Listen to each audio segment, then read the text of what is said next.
नमस्कार दोस्तों, Magnus Carlsen का सामना है अली रेज़ा फिरोज़ा से। क्वार्टर फाइनल दूसरा दिन है, पहला मुकाबला। Magnus Carlsen freestyle 960 chess में हार चुके हैं अली रेज़ा से और किसी भी कीमत पर उनको ये अगला मुकाबला जीतना ही होगा, तभी वो सेमीफाइनल की रेस में बने रह सकते हैं। मैग्नस कार्लसन जो कि 960 शतरंज में काफ़ी इंटरेस्ट ले रहे हैं और उन्हीं के इंटरेस्ट की वजह से Weissenhaus free style chess goat challenge जो है वो इस बार शुरुआत हुई है उसकी, और बड़ा ही शानदार अब तक की सफलता रही है। यहाँ पर अली रेज़ा फिरोज़ा आते हुए, जिन्हें सिर्फ ड्रॉ चाहिए है आज के मैच में। आप बोर्ड की पोजीशन देख सकते हैं और बिल्कुल बदली हुई है। राजा D1 पर है, क्वीन B1 पर है, नाइट C1 पर है, रुक A1 पर है। दोनों बिशप जो है वो यहाँ पर आप देख सकते हो G1 और H1 पर हैं। तो इस तरह की 960 शतरंज होती है दोस्तों, जो शुरुआती स्थिति इसलिए बदली जाती है ताकि कोई भी ओपनिंग का जो पुराना इतिहास है वो ना रहे और सब कुछ आपको नए सिरे से सोचना पड़े। और दोनों खिलाड़ी यहाँ पर सोचते हुए क्या करेंगे, आप C4 खेलेंगे, बिशप खोलेंगे, G3 खेलेंगे। यहाँ पर मुकाबला शुरुआत होती हुई देखते हैं मैग्नस कार्लसन यहाँ पर पहली चाल क्या चलते हैं। कार्लसन ने E4 खेला है, रुक आप देख सकते हो सामने से रुक वाली फाइल खोली गई है यहाँ पर, और देखते हैं कि अली रेज़ा क्या जवाब देते हैं यहाँ पर। बहुत ही इंटरेस्टिंग होता है। कैसलिंग होने के बाद स्थिति एकदम सामान्य हो जाती है। यहाँ पर पॉन फिर से E5 पर आते हुए, तो आप कह सकते हो कि दोनों खिलाड़ियों ने जो है ठीक एक ही तरह से शुरुआत की है। वैसे भी आपके सामने जब विश्व चैंपियन हो G3 खेलते हुए कार्लसन, तो फिर आप थोड़ी मूव तो कॉपी कर ही सकते हैं भाई, क्योंकि सामने वाला खिलाड़ी जो 5 बार का विश्व चैंपियन रह चुका है वो कुछ तो जानता ही होगा। यहाँ पर G3 का जवाब दिया गया है C6 से।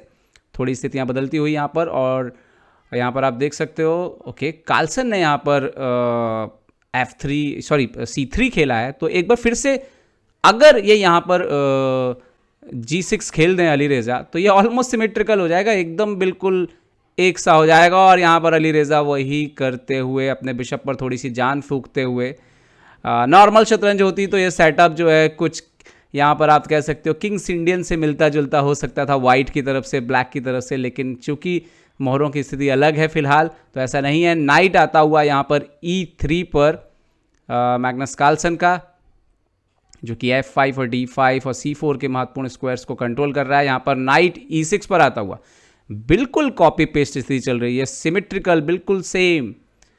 देखते हैं मैग्नस क्या खेलते हैं। मैग्नस यहाँ पर अपना अगला जो नाइट है वो E2 पर निकाला है मैग्नस कार्लसन ने, और क्या अली रेज़ा अभी एक बार फिर से नाइट E2 पर ही निकाल देंगे या कुछ और खेलेंगे अली रेज़ा। यहाँ पर महत्वपूर्ण है, शुरुआती स्थिति है, आपको कैसल की स्थिति भी निर्धारण करनी है। नाइट E7 पे ही आते हुए, तो आप देख सकते हो अभी क्वीन आपको निकालना है और आपको डिसाइड करना होगा कि आप किस तरह से कैसल करेंगे, सेंटर कैसे तोड़ेंगे, क्या सेंटर तोड़ने की चाल आ सकती है।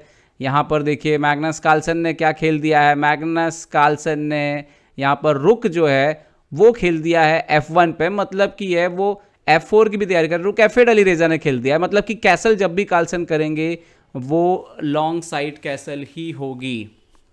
ओके, तो क्या F4 F5 देखने मिलेगा। मैग्नस कार्लसन यहाँ पर F4 करते हुए बोर्ड पर, और लगातार ऐसा लग रहा है कि दोनों खिलाड़ी चालें जो है, अली रेज़ा भी वही खेलते हुए पूरी तरह से अभी तक सिमेट्रिकल है, F5 खेला है।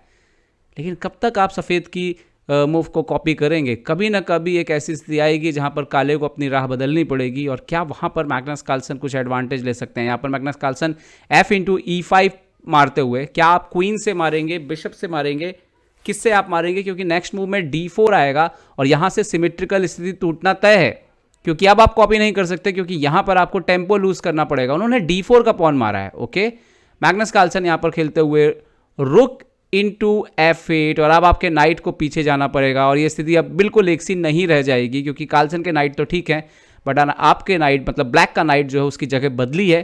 और क्या यहाँ पर अगली चाल में मैग्नस कार्लसन क्वीन से E4 का पॉन भी मारेंगे। यस, क्वीन E4 आता हुआ यहाँ पर। देखिए एक छोटा सा बदलाव है पोजीशन में, और वो ये है कि अली रेज़ा अगर E5 यहाँ पे मार भी लेते हैं, मारते हुए क्वीन इंटू E5, आप देखिए कि नाइट की जो स्थिति है उस मामले में कार्लसन के नाइट ब्लैक के नाइट से बेहतर है। और यकीन मानिए मैग्नस कार्लसन ये छोटी सी स्थिति जो है, इसी तरह का एडवांटेज को वो बड़े एडवांटेज में धीरे धीरे बदलते हैं। क्वीन एक्सचेंज से इनकार करते हुए, क्वीन B4 पे जाते हुए, B7 के पॉन पर अटैक करते हुए। तो देखना ये होगा A5 इस तरह की पोजीशन में मूव आती है कि आप क्वीन B7 मानिए, रुक B8 आएगा और फिर रुक B2 आ सकता है अंदर। बट देखते हैं अली रेज़ा यहाँ पर क्या खेलते हैं। अली रेज़ा बी पॉन को आगे करते हुए B6 खेला है अली रेज़ा ने यहाँ पर, और ये इंटरेस्टिंग है। यहाँ पर एक और टेम्पो लूज हो सकता है। क्या यहाँ पर D4 आएगा, क्योंकि एक और टेम्पो लूज पोजीशन में किंग सेंटर यहाँ पर मिलता हुआ वाइट को, D4 आता हुआ यहाँ पर नेचुरल मूव था। और आप देखिए कि सिमेट्रिकल पोजीशन से होते हुए यहाँ पर पोजीशन जो है वाइट के फेवर में बढ़ रही है, क्योंकि वाइट के नाइट अच्छे हैं, वाइट का क्वीन अच्छा है, वाइट का सेंटर पे पॉन अच्छा है, और टेम्पो जब बोर्ड पर आएंगे तो बदलाव करेंगे। यहाँ पर क्वीन जो है A5 पर लाते हुए यहाँ पर अली रेज़ा ने क्वीन A5 पर खेल दिया यहाँ पर। और अगर कार्लसन एक्सचेंज भी कर दें करते हुए queen into A5, pawn into A5, आप देखिए कि जो पॉन स्ट्रक्चर है वो अच्छा नहीं रह गया है बिल्कुल भी अली रेज़ा का। तो कहीं ना कहीं जो है यहाँ पे राजा को C2 वगैरह रख के कार्लसन यहाँ पे और पॉन स्ट्रक्चर को तोड़ने के फिराक में D5 आगे बढ़ते हुए वो एक तरह से पॉन सेक्रीफाइस भी करने तैयार है। Pawn into E5, 2 double pawn हो चुके हैं बोर्ड पर, 2 डबल पॉन हो चुके हैं, और मैग्नस कार्लसन एक बहुत बढ़िया पोजिशनल गेम की तरफ आगे बढ़ते हुए किंग को उन्होंने यहाँ पर कैसलिंग कर लिया। मैग्नस कार्लसन ने कैसलिंग करते हुए मैग्नस कार्लसन, कुछ इसी तरह से कैसल होता है 960 चेस में। अली रेज़ा ने कैसल नहीं किया है, लेकिन हालांकि कार्लसन का एक पॉन रिकवर हो जाएगा। लेकिन क्या कमाल का पॉन स्ट्रक्चर और पोजीशन है।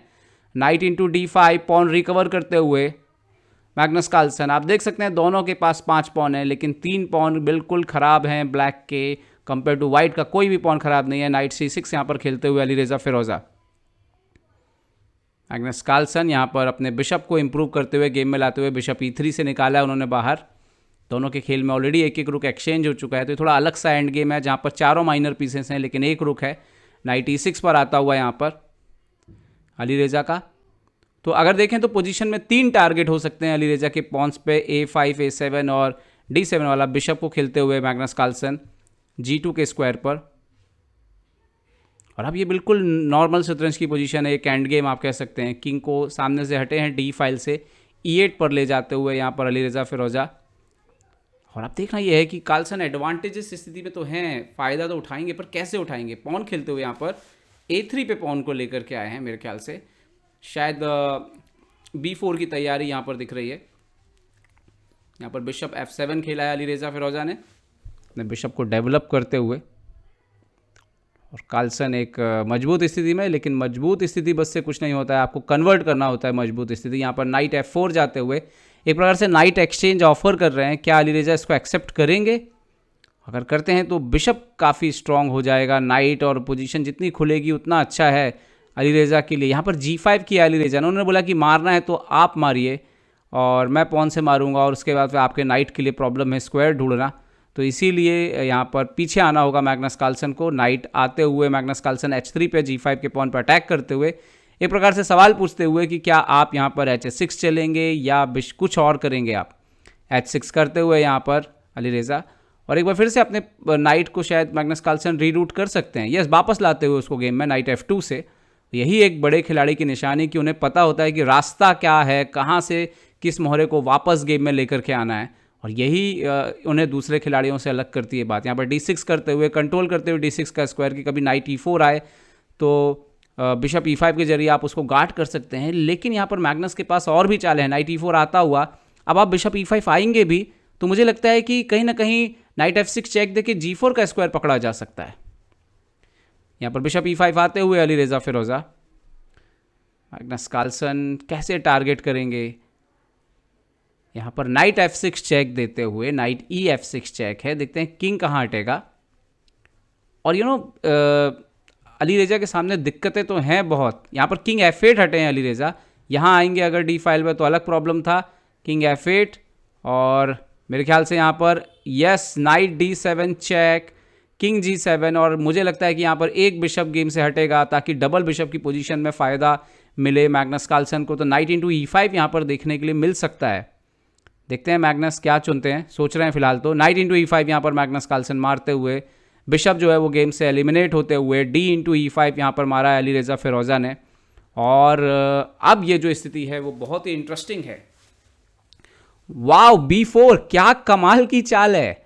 आइडिया ये है कि आप AB4 मारिए और हमारी A फाइल ओपन हो जाएगी, और वहाँ से फिर मैग्नस कार्लसन का रुक बड़ा शानदार तरीके से काम कर सकता है। बढ़िया चाल है ये, बढ़िया आइडिया है ये BA4 अब आप देखिए कि A5 कार्लसन के लिए थोड़े आगे चल के हम देखें कि किंग जो है वो B2 वगैरह पे आ जाएगा और A5 जो है वो बहुत ही शानदार तरीके से कार्लसन के यूज़ में आएगी।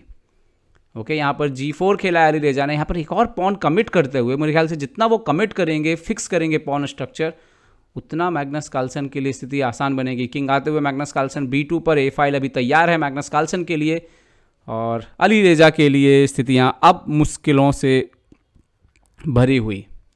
यहाँ पर रुक को खेला है B8 पर अलीरेजा ने।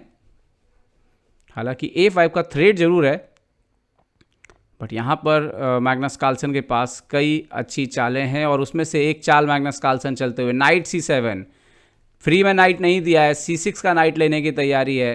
नाइट इंटू C7 अलीरेजा ने मारा है और इसके साथ ही A5 वगैरह के जो थ्रेट हैं वो खत्म हो चुके हैं। अब मैग्नस कार्लसन जैसे ही बिशप इंटू C6 मारेंगे बोर्ड के ऊपर, अब आप देखिए A5 आप कभी ले करके भी आएंगे तो यहाँ पर ज़्यादा परेशानी जो है वो नहीं होने वाली है, क्योंकि यहाँ पर रुक जो है वो D7 पर आ रहा है। तो यहाँ पर अलीरेजा ने नाइट खेल दिया है B5 के स्क्वायर पर, मैग्नस कार्लसन रुक को अंदर लाते हुए D7 पर। स्थिति बिल्कुल मजबूती से उनकी तरफ आगे बढ़ती हुई। अभी A7 का पॉन भी मर रहा है और भी तरह तरह की समस्याएं उनके ऊपर पोजीशन में। किंग F6 यहाँ पर खेल दिया अलीरेजा ने। Magnus Carlsen bishop into A7 मारते हुए नाइट इंटू A7, तो एक बिशप तो जरूर एक्सचेंज किया है, लेकिन सेम कलर बिशप पे आप अगर पॉन डाउन पोजीशन पर आ जाते हैं तो ये बिल्कुल विनिंग पोजीशन है मैग्नस कार्लसन की। रुक इंटू A7, बिशप खेलते हुए यहाँ पर G6 पे अलीरेजा, लेकिन डबल कनेक्टेड पॉन, बहुत ही बढ़िया पोजीशन मैग्नस कार्लसन की। मैग्नस कार्लसन खेलते हुए रुक A6, किंग को और इम्प्रूव किया है, G5 पर लेकर के आए हैं और मैग्नस कार्लसन रुक A8 रखते हुए बोल रहे हैं बदला अदला बदली कर लीजिए हाथियों की, और अलीरेजा के लिए मुश्किल ही है, वो इसको एक्सेप्ट कैसे करेंगे। यहाँ तो स्थिति उनके लिए और ख़राब होती चली जाएगी। यस, अलीरेजा ने रुक खेला है यहाँ पर B6 पर, बट आई थिंक यहाँ पर B5 आ रहा है और फिर C4 C5 भी आ रहा है। B5 बढ़ते हुए मैग्नस कार्लसन यहाँ पर सपोर्ट लगा दिया है बिशप को, और जो C वाला पॉन है भाई वो क्या ही डेंजरस तरीके से आगे बढ़ने के लिए तैयार है यहाँ पर। तो अब ये जो पूरी ओवरऑल स्थिति है, मैग्नस कार्लसन ने जिस तरह से इस पूरे गेम को अपनी पकड़ में लिया है, आप कह सकते हो कि बहुत ही क्लासी चेस खेला है इस मैच में। अलीरेजा यहाँ पर बिशप D3 आकर के अटैक करते हुए मैग्नस कार्लसन ने चुपचाप रुक A5 से B वाले पॉन को सपोर्ट कर दिया है। कोई रिस्क लेने की ज़रूरत नहीं है यहाँ पर। उसके बाद किंग जो है वो B4 तक आ जाएगा, इवन C5 तक, और उसके बाद वो पॉन को रोकना बहुत ही मुश्किल है। या C4 C5 भी बढ़ सकते हैं आप। यहाँ पर अलीरेजा E4 का पॉन आगे बढ़ते हुए, आखिरी उम्मीद उनकी, और Magnus Carlsen king B3। Carlsen बोल रहे हैं कोई चिंता की बात नहीं है, रुक A1 आ रहा है, मैं कभी भी पॉन को रोक लूँगा, और फिलहाल तो आपका किंग ऊपर आ नहीं रहा, रुक आपका सपोर्ट पे आ नहीं रहा, तो कैसे रोकोगे आप पॉन को। E3 बढ़ते हुए यहाँ पर अलीरेजा फिरोजा, आखिरी उम्मीद है और आखिरी ट्राई भी आप बोल सकते हो। कार्लसन ने C4 खेल दिया है आगे और उनकी अगली चाल C4 आने वाली है। अगर आप यहाँ पे E2 बढ़ भी देते हो तो रुक A1 से जो है वो कंट्रोल हो रहा है, तो कोई ऐसा प्रॉब्लम कार्लसन को है नहीं। आपके पास दूसरा कोई पीस है नहीं जो उसको सपोर्ट करे। किंग को यहाँ पर F5 खेला है अलीरेजा ने, बट अभी भी किंग के लिए एंट्री तो है ही नहीं, और यहाँ पर C5 आ रहा है बहुत इंटरेस्टिंगली। मैग्नस कार्लसन यहाँ पर रुक को A8 गए हैं मैग्नस कार्लसन, रुक A8 खेला है यहाँ पर मैग्नस कार्लसन ने, और वो पीछे से रुक D8 से पॉन को पकड़ना चाह रहे हैं। देखते हैं अलीरेजा के लिए ज़्यादा कुछ उनके हाथ में नहीं। अलीरेजा यहाँ पर वो ऑलमोस्ट रिजाइन करने वाले थे, और फिर अचानक से कुछ सोचने लग गए अलीरेजा थोड़ा और फाइट करना चाहते हैं, बट ये बहुत ही अजीब सी बात हुई कि वो लगभग रिजाइन करने के लिए, घड़ी रोकने के लिए हाथ लेके गए थे और फिर अपना हाथ वापस लेकर के आए।